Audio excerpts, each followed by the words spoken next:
नमस्कार एंड जय हिंद दोस्तों, मैं रवि शर्मा आप लोगों का स्वागत करता हूं डेली डिफेंस डायलॉग के आज के हमारे इस सेशन में, जहां हम बात करेंगे उस एक दुख के बारे में, उस एक पेन के बारे में जो पिछले 48 घंटों से हर एक भारतीय के दिल में है।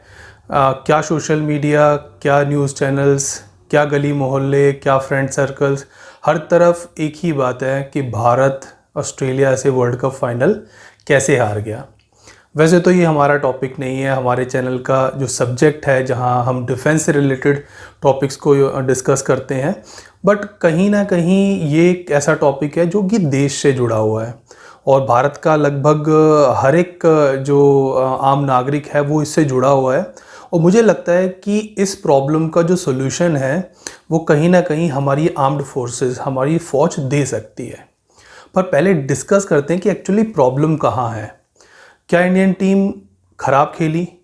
जी नहीं, इंडियन टीम बहुत अच्छा खेली। क्या ये मैच भारत के बाहर था? जी नहीं, ये भारत के अंदर ही था। यहाँ की पिचेस हमने ही बनवाई, यहाँ की जो कंडीशंस हैं वो सब कुछ हमारे अकॉर्डिंग थी, यहाँ जो क्राउड था वो हमें सपोर्ट कर रहा था।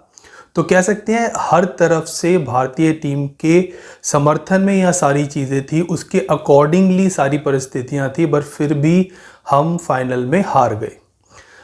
फाइनल में ये हारने का जो सिलसिला है वो नया नहीं है। लगभग पिछले कई सालों से, लगभग 10 सालों से ज़्यादा से हम बहुत सारे फाइनल्स हारे हैं। कभी ऑस्ट्रेलिया से हारते हैं, कभी न्यूजीलैंड से हारते हैं, कभी पाकिस्तान से हारते हैं और हारते फाइनल में ही जाकर हैं।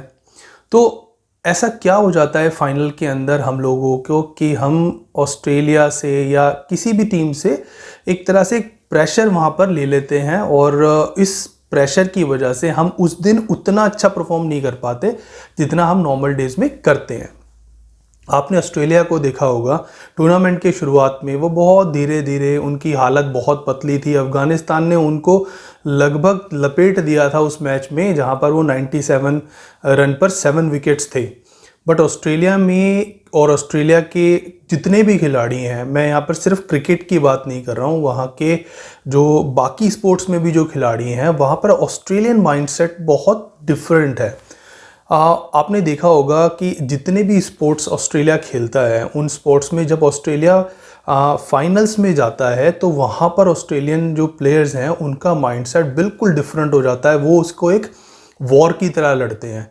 वो वहाँ पर नेवर से डाई स्पिरिट जो होती है ना एक फ़ौजी के अंदर, वो वहाँ पर शो करते हैं। और यही उस स्पिरिट उस दिन हमें ऑस्ट्रेलिया की टीम में भी दिखाई दी। आपको याद होगा कि जब मैच शुरू हुआ था तो मैच शुरू होते ही रोहित शर्मा ने शॉट पे शॉट मारना शुरू किया और लगभग 10 ओवर में 80 रन तक पहुंचा दिया। कोई और टीम होती तो यहाँ पर इस चीज़ का प्रेशर ले जाती, बट ऑस्ट्रेलिया ने उसके बाद क्या किया ये पूरी दुनिया ने देखा। उन्होंने भारतीय बल्लेबाज जो कि दुनिया में सबसे ज़्यादा बेस्ट बैट्समैन है, उनकी टेक्निक, उनके रिकॉर्ड्स इतने ज़्यादा हैं, जैसे शुभमन गिल और विराट कोहली, इन नामों को भी उन्होंने लगभग दबा दिया और भारतीय जो टीम थी वो एक एक रन के लिए तरस रही थी। फील्डिंग इतनी ज़्यादा टाइट कि ऑस्ट्रेलिया का हर एक फील्डर जो है वो डाइव मार करके बॉल को कलेक्ट कर रहा था। मैं यहाँ पर एग्जांपल लेता हूँ ट्रेविस हेड का। ट्रेविस हेड ने जो रोहित शर्मा की कैच पकड़ी वो एक अनबिलीवेबल कैच थी। अब ये ट्रेविस हेड वर्ल्ड कप के शुरुआत में खेल नहीं रहे थे क्योंकि इनके हाथ में इंजरी थी। दोस्तों सोचिए, वर्ल्ड कप का मैच हो रहा है, ट्रेविस हेड ने वो कैच पकड़ी, तो उस कैच को पकड़ते हुए जब उन्होंने डाइव लगाई तो उन्होंने शायद एक बार भी ये नहीं सोचा कि यार हमारी बैटिंग आने वाली है, इसके बाद मुझे बैट करना है और मैं डाइव लगा रहा हूँ, कहीं मेरा हाथ ये जहाँ पर फ्रैक्चर हुआ था दोबारा फ्रैक्चर हो गया तो। बट वो सारे रिस्क को साइड में करते हुए उन्होंने उस डाइव को लगाया और उस कैच को उन्होंने पकड़ा और वो शायद वही कैच एक ऐसी टर्निंग पॉइंट थी जिसने भारत की जो हार की स्क्रिप्ट है वहाँ से लिखना शुरू कर दिया था। इसके अलावा बाउंड्री के ऊपर डेविड वार्नर ने जिस तरह से डाइव लगा करके वहाँ पर फील्ड की और मार्कस लाबुशेन ने जिस तरह की फील्डिंग की, मतलब ऑस्ट्रेलिया का हर एक फील्डर उस समय ऐसा लग रहा था कि इनकी ज़िंदगी में ये जो मैच है ये लास्ट मैच है। इनके हाथ टूटे, पाँव टूटे, सर फूटे, उनको कोई फ़र्क नहीं पड़ता, बट उन्हें हर तरफ से रन रोकने हैं। और ये लगभग उन्होंने 40-50 रन यहाँ पर फील्डिंग से रोक दिए और शायद यही 40-50 रन थे जो कि भारत की हार का एक बड़ा कारण भी बने, क्योंकि अगर भारत 280-300 के आसपास होता तो शायद भारत इतनी बुरी तरह से नहीं हारता। अब यहाँ पर जो पॉइंट आता है वो ये है कि जो माइंडसेट है वो किस तरह से फाइनल मैचेस में टीम इंडिया का और अदर टीम्स का जो है डिफर करता है। टीम इंडिया ज़्यादातर प्रेशर यहाँ पर लेती है। अब ये जग जाहिर बात है कि टीम इंडिया जो है फाइनल का प्रेशर लेती है। फियर ऑफ लॉस या फियर ऑफ फेलियर जो है वो यहाँ पर टीम इंडिया के ड्रेसिंग रूम में हमेशा बना रहता है जब भी फाइनल्स होते हैं। अगर ये कोई लीग मैच होता तो आज मैं आपको गारंटी देता हूँ कि ऑस्ट्रेलिया को इतनी बुरी तरह से मार पड़ती कि ऑस्ट्रेलिया अपने चेपॉक का जो इनिशियल लीग मैच है उसको भूल जाती। बट क्योंकि फियर ऑफ फेलियर था, क्योंकि वो डर था कि कहीं हार ना जाए, पूरी जो इंडियन टीम है उसके दिमाग में कहीं ना कहीं ये डर था। और ये डर जब ऑस्ट्रेलिया बैटिंग करने आई उसकी पहली बॉल पे भी नज़र आया, जहाँ पर जो डेविड वार्नर हैं उनकी कैच स्लिप पर जाती है और विराट कोहली और शुभमन गिल के बिल्कुल बीच में टप्पा खा के बाहर निकल जाती है। उस समय दोनों फ्रीज थे। अगर दोनों का माइंडसेट जो है वो पॉजिटिव होता, जब उनके अंदर एनर्जी होती कि चलो हम इस फील्ड को करेंगे, हम यहाँ पर उनको रन नहीं बनाने देंगे, तो ये कैच उस समय होती। बट क्योंकि वहाँ डर था, उनके माइंड में कुछ और चल रहा था कि उनके माइंड में उस समय शायद ये रहा होगा कि देखते हैं वार्नर इस पूरे ओवर को कैसे खेलता है। जब ये चीज़ उनके माइंड में थी, उनके माइंड में ये नहीं था कि वार्नर की विकेट लेनी है। अगर उनके माइंड में ये होता तो शायद उस समय उनकी बॉडी फ्रीज ना होती, कुछ तो मूवमेंट करती। हालांकि बाद में वो कैचेस पकड़ी गई, कुछ प्रेशर इंडिया ने ऑस्ट्रेलिया के ऊपर एग्जर्ट किया, बट ट्रेविस हेड ने फिर उस प्रेशर को पूरी तरह नलीफाई कर दिया। उन्होंने बिल्कुल काम, बिल्कुल स्टेडी होकर के ऑस्ट्रेलिया की जो बैटिंग लाइनअप है उसको आगे बढ़ाया। और जैसा भारतीय लोगों ने, देखो 47 पे 3 होना और 97 पे 3 होने में बहुत फ़र्क होता है। ऑस्ट्रेलिया 47 पर 3 था, उसके बावजूद भी जो ट्रेविस हेड है उसने जिस तरह की पारी यहाँ शुरू की, उस पारी में उसने जिस तरह के शॉट्स लिए, लगातार चौके भी मारता रहा। जहाँ उसको लूज़ बॉल मिली वहाँ उसने बाउंड्री के पार किया, जहाँ उन्हें थोड़ी सी हार्ड बॉल मिली उसको छोड़ा। उसने बॉलर्स को पिक किया कि शमी को नहीं मारना है, बुमराह से बचना है, और जो स्पिनर्स हैं उनको अच्छी तरह प्ले करना है, उन पे शॉट भी अटैम्प्ट करने हैं। तो इस तरह की स्ट्रेटेजी से ऑस्ट्रेलिया ने इस मैच को जीता। अब सवाल ये उठता है कि भारतीय सेना यहाँ पर टीम इंडिया की क्या मदद कर सकती है। देखिए, फियर ऑफ फेलियर या फिर उस दिन जाकर के फाइनल डे पर जाकर के चौक हो जाना जो है वो भारतीय सेना की, कहते हैं ना, डीएनए में ही नहीं है। भारतीय सेना के जो फौजी हैं और भारतीय सेना की जो ट्रेनिंग है वो आपको इस तरह ट्रेन करती है कि आप उस दिन, जिस दिन प्रॉब्लम सबसे ज़्यादा है, आप सबसे बेहतर उस दिन परफॉर्म कीजिए। और वो परफॉर्मेंस जो है, जब ट्रेनिंग शुरुआत होती है उसी से वो परफॉर्मेंस जो है धीरे धीरे वो बढ़ाते जाते हैं। आप लोगों ने, जिन्होंने भी इंडियन आर्मी का एसएसबी का टेस्ट दिया होगा, वहाँ पर एक मिलिट्री प्लानिंग नाम की एक चीज़ होती है।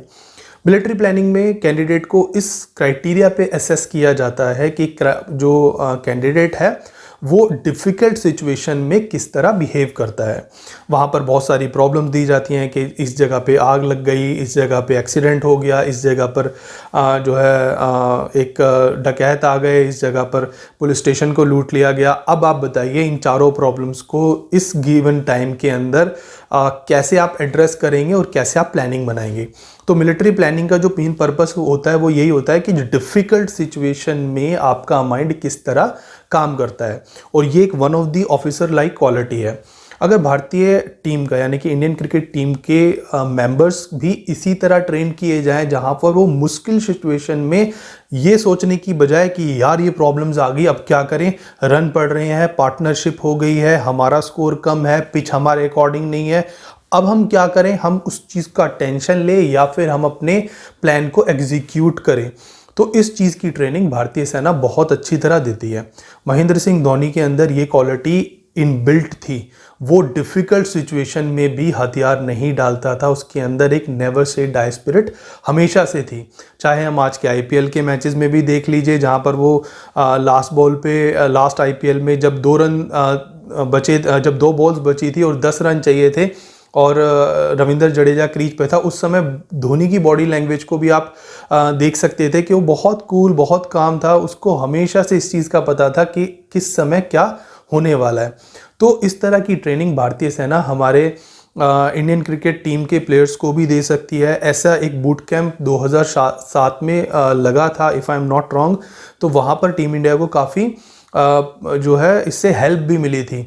और इस तरह के बूट कैंप्स जो है लगाए जा सकते हैं।